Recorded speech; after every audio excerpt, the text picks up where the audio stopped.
Hi everyone of the sign of Sagittarius. I am here today to give you your message for May 2025. Sorry, it's because they're telling me to pick these. So before we start off, I want to pull some information on three important events or three important times that are going to be taking place in this month of May. The first is the Pluto retrograde that's going to be taking place on the 4th of May. This Pluto retrograde will be influencing your life until October the 12th. Pluto retrogrades, you have a way of bringing forth situations that you haven't really cleaned out yet, like that you haven't fixed or that you haven't really addressed in your life. And you're trying to ignore, sorry, my nose is itching. You're trying to ignore completely. So then you're trying to cover the sun with your hand, and now it's going to come to the forefront. I usually call it like the dad with the belt or the mom with the chancla. So anyways, that being said,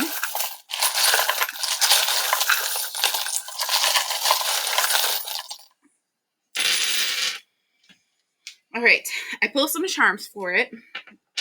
Let me do this.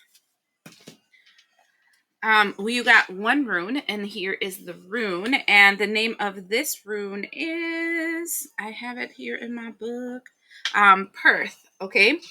And Perth means initiation, and it's actually sideways, which tells me that you haven't started an initiation and you have started, like you're in the process of the initiation. You haven't completed it, you haven't, and you're not way in the beginning. You're like in the process of initiation. So I'm saying the things closest to me are the things that are closest to you.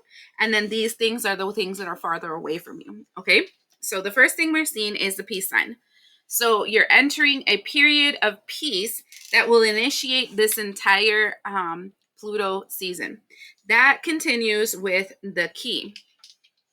So you're entering a period of peace as a door is starting to open, an opportunity, a gateway, and since it is gray, it's a gray charm, not a gold charm. It's talking about in your 3D life. So May looks like, and moving forward from this, you're entering a period of peace and opportunities are coming towards you. Then after that, and this is interesting because we have a straight line and then one thing that veers from the straight line. We have the skull and crossbones, okay? But it was backwards. So I can tell you that you're going to avoid an ending that's supposed to enter your life. It's kind of like it's supposed to happen, but then all of a sudden, just in the nick of time, you avoid some kind of ending. With it, you have the sea turtle. The sea turtle continues on. The sea turtle is this energy of I have this deck. Now, this is a side note. I have this deck that's like an oracle deck, and there's a sea turtle on there. And it's saying going to Treasure Island. And he has like a gold chest in his back, and there's hearts like flying around him while he's in the water swimming. And it's saying that good fortune, balance, prosperity is entering your life. Okay. Then we have this initiation that came out sideways. And so I'm seeing that all this information that I just gave you is the beginning stages of this initiation that you're moving into. Okay?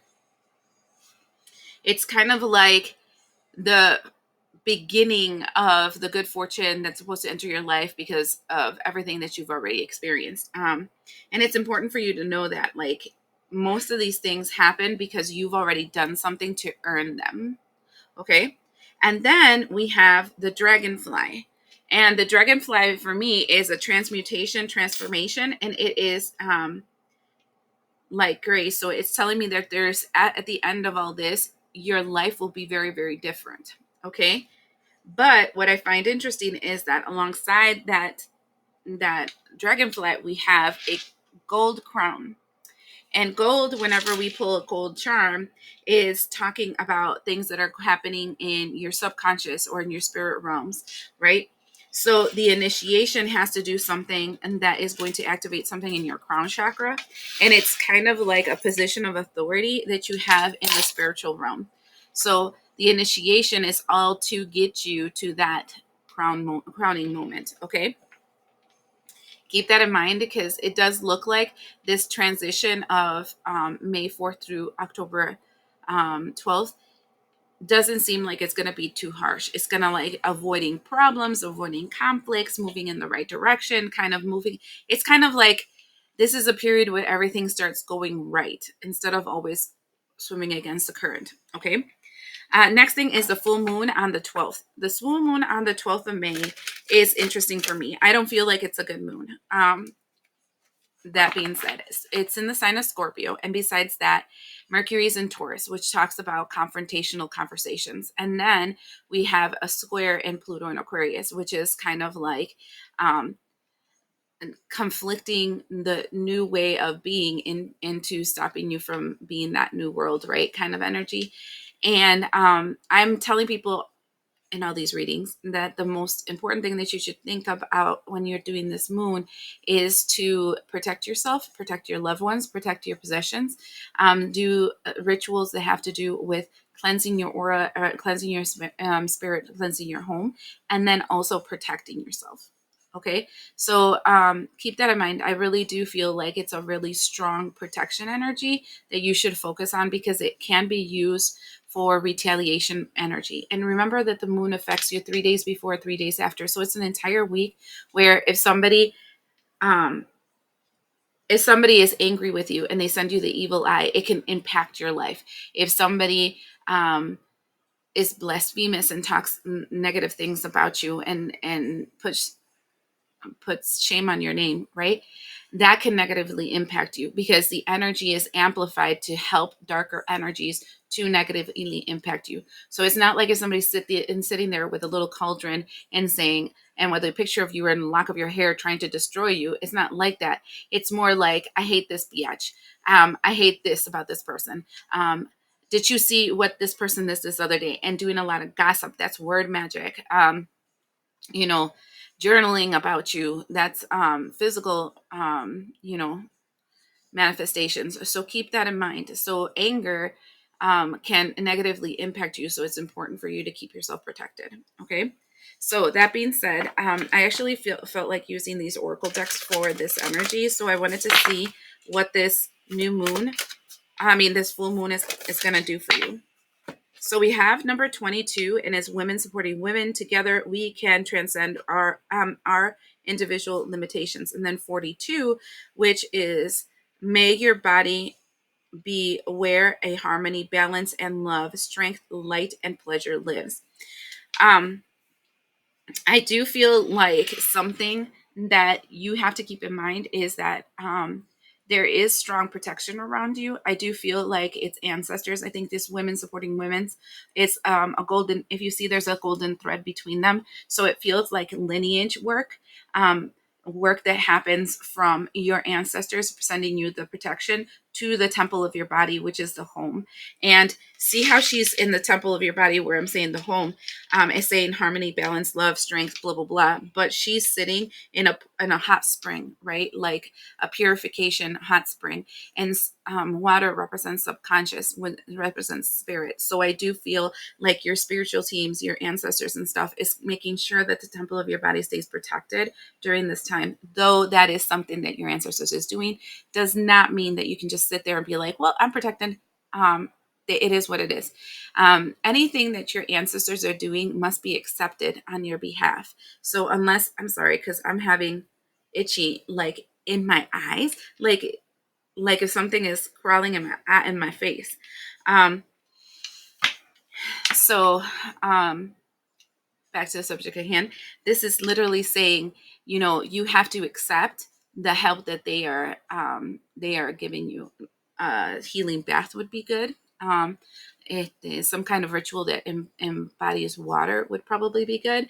But it's talking about connecting to the string of life, the string that connects you to all the women's in your lineage and your descendants in your line, and asking for protection during this period of time. Okay.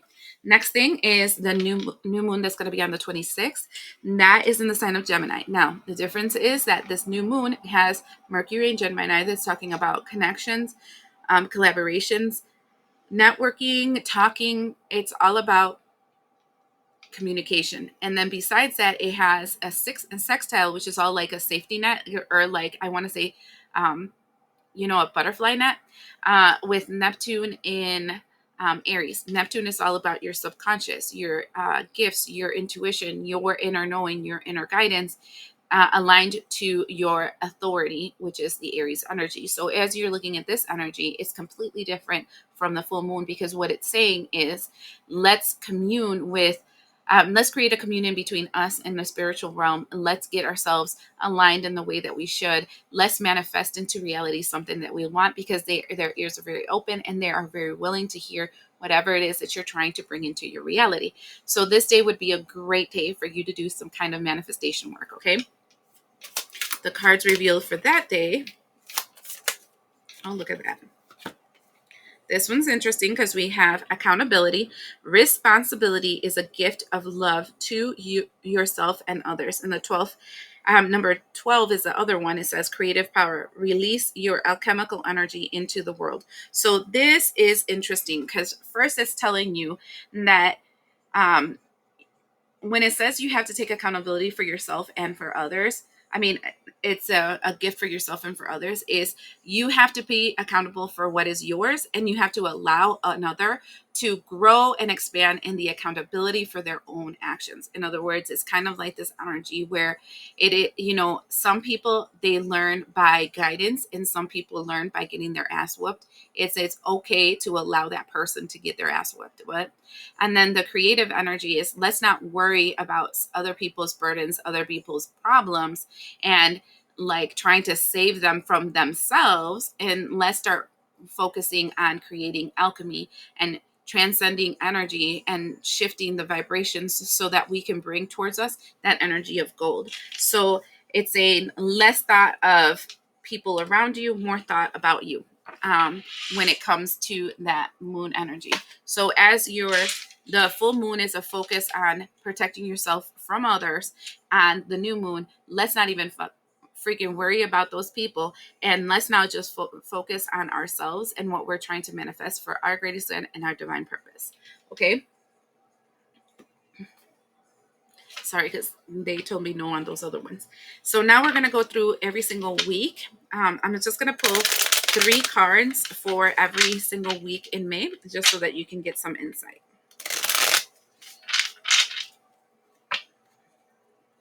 Week 1. The first card that flew out is the 8 of Cups. This one's interesting because if you see, she's wearing a crown of cups, crown of emotions. Things that means that things are lingering in your mind. Emotions are lingering in your mind. People are lingering in their mind. And these emotions have to do with something that you're releasing, like the people, places, things, and energy. So I feel like it's more emotional release of lingering thoughts of people, places, things, and energies. It's kind of like, it sounds like it's not my problem anymore. The second is the Lover's energy, which is the key that we were seeing in the first like throw. And then the third thing we have is the 7 of Pentacles. So this is going back to this card of accountability, which is interesting because it's the first week and not the last week, which we're talking that being the last week. So I think the theme of your month of May is kind of like, I'm staying in my lane and I'm allowing people to take care of their stuff. I'm no longer going to allow energy space in my mind of people, places, things, and energies that really don't serve me. If they want to be in my life, fine. If they don't want to be in my life, fine. If they're hurting me, fine. If they're not hurting me, fine. It doesn't matter. I'm in this thought process that nothing's going to hurt me because I am in alignment with what I want and I'm going to move forward. So it is something of checks and balances, because the 7 of Pentacles reminds me of like going down the line and seeing if your account is balanced, right? If what is owed to you has come to you, and if there's still things lingering that has to be owed to you. And then there's this activation of making choices to actively open your heart because you're moving away from this energy. Yeah, it just feels like the first week is going to be like, oh, well, I'm no longer going to invest time, energy, or effort on you. on your problems, on your concerns. I'm going to focus on me and what I'm trying to create for my greatest good. And I'm just going to keep an account of the things that are owed. Later on, we can square up the balance. Second week. It feels very, I mean, I know this sounds weird, but I feel like May for you, Sagittarius, is not an emotional month. It's kind of like I feel like you're going to be in swords energy. I feel very King of Swords, Queen of Swords, where you're open to receive, but you have your guard up and you're in this energy of, the emotions are turned off. This is by the book. It is what it is, whatever. The next thing I'm seeing is the Nine of Cups, and that falls under the energy of that and that full moon. And as I told you before, Nine of Cups for me is not, oh, wish fulfillment that everybody says. No, absolutely not. My guides have shown me through, because I pull cards all the time for myself, and every single time I get the Nine of Cups, it's somebody sending me the evil eye, some negative intention, some negative wish that somebody has for me. And it can be something as easy of, I hate the fact that this bitch has such cute hair or whatever. And then your hair starts falling out. Or like, I don't understand why everything works out for them. And then all of a sudden you start having a stream of bad luck, that kind of stuff. So it's somebody's wish, negative wish towards you. It doesn't necessarily mean I wish this person would go through misery. It's just envy and spite that a person might be sending your way. It's a ship that's coming in your direction. Okay. Because if you see the Nine Cups is a chest that is and you have the, right there is the flaming heart of Jesus, which reminds me of somebody's passionate, like, desire in their heart that they keep close in their chest. They're opening up and sending towards you. Okay. The second thing that I see is a closed chest of a King of Pentacles. And then the third thing that I see here is the Ace of Cups in reverse. So that means that though they're open and sending out this message that and desire and this passion, because it's all linked to emotions, right? Because it's cups towards you for the evil eye, you are in this energy of the King of Pentacles. You're closed off for this energy. And then because you're closed off, and this would be that somebody's actually paying attention when I told them they should do protection magic during the 12th, that moon of the 12th, we have the Ace of Cups in reverse. In other words, their desire will not be fulfilled. Their emotions will not come towards you. Like I said, I don't feel like Sagittarius is going to have an emotional month. It's kind of one of those months where you're in this energy of, I'm going to get this thing done, right? The next thing we have is the Four of Cups. And this Four of Cups I find interesting because if you see on the ground in the water, again, is the flaming heart of Jesus. And the guy is sitting there kind of looking disappointed. The centipede represents protection. Okay. They actually protect you from pests. They say that if you have centipedes in like your basement, for example, whatever, they make sure that like spiders die or bugs or whatever that try to creep into your basement, they get killed with the centipede. So they're very protective. And the protection is in the water, which is the emotions that we're seeing here, the ship running through the water towards you. So there's protection in the spiritual realm, but look at how the guy is sitting there and he's looking at the flaming heart of Jesus, right? So that it looks like you're going to receive messages, insight, dreams, intuition as to the negative intentions that are being sent towards you. And then I'm saying that because the next card out is the Eight of Swords. And again, usually you see a person encircled in a circle of swords. And here you're seeing 8 swords flinging through the air towards a storm, which is a big skull. And so the skull is your mind. Okay. So it's like things trying to obstruct your mind, distract your mind, limit your mind, make you feel restricted in some way. Messages flying towards you, energies flying towards you, and you're seeing them coming towards you. Okay. But then you have the energy of the magician. And now, contrary to other people saying this black magic, for me, I say that is then because you are first given the eyes to see who, what, when, where, why is sending you this negative energy, and you can see it coming towards you, you can use the tools in your disposal to remove it. This would be cleansing baths. This can using the elements of water. This can be ritual work with candles, fire magic, which is the wands, to kind of clear out this energy. This can be you know, using elements of the earth like herbs and stones and whatever to shield you. And then you can use your subconscious. Oh, wait, I already said water. Um, and then you can use your words, right, with the element of wind, and your mind to deflect this energy. So this is taking back control of your mind and really doing the things to move forward. So as I'm looking at this, the energy from the second week where you have to protect yourself has to continue on the third week. And this doesn't have to be like, oh, I'm going to go sit down and make this huge ritual, yada, yada, yada. It can be something as easy as waking up in the morning, having affirmations of positivity for the week, for the day, sending protection to yourself and for your family members. It can be something like cleaning out your house. It can be like something as simple as planting intentions in your garden when you're putting things out.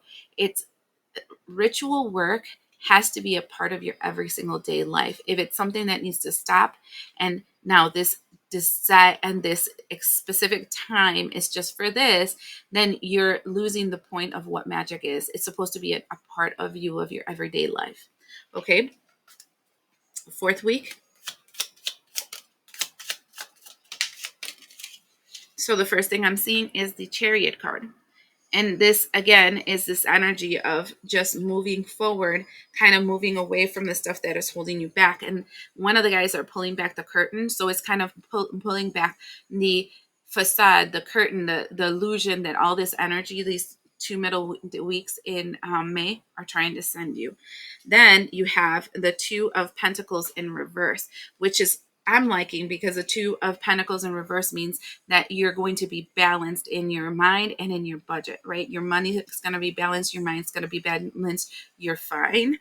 And then the third card out there is the King of Cups. And this is emotional maturity in your behalf. The month in the bottom of the deck has the Strength card. So this is a strength, I want to say a fight of the wits in the month of May for you, right? You are being protected, you are being guided, and you're being helped. But there are some burdens that are going to try to come towards you, kind of like this person's attacking you, that thing is happening, this thing is happening, to try to distract you. So you focus on the wrong energy. And this is what it's telling you is, are you going to continue to live a life where you're constantly fighting against something, or are you going to shift into a vibration where this energy no longer resonates with you, right? And when I'm saying that you're not constantly fighting with something, does not mean that you're going to discontinue from protecting yourself, right? We lock the doors in our house when we go to sleep at night. We make sure that all the pilots in the house are turned off so the house doesn't explode. We make sure that we take a shower and clean ourselves and eat healthy foods, nicely cooked and whatever, to avoid some kind of tragedies, illness, whatever. This is what I'm saying. It's like I'm not saying for you not to have spiritual hygiene, to protect yourself, to protect the energy of your home, to protect the energy of your family. I'm not asking you to do that. I am saying that continues, right? But now this constantly feeling like somebody's going to be against you, blah, blah, blah. No, because you now know that the energy that you've implanted in yourself and the work that you have done for yourself to protect yourself, these negative things can't come towards you. And there might be one or two occasions where you're going to have to like really clean up something that somebody did, right?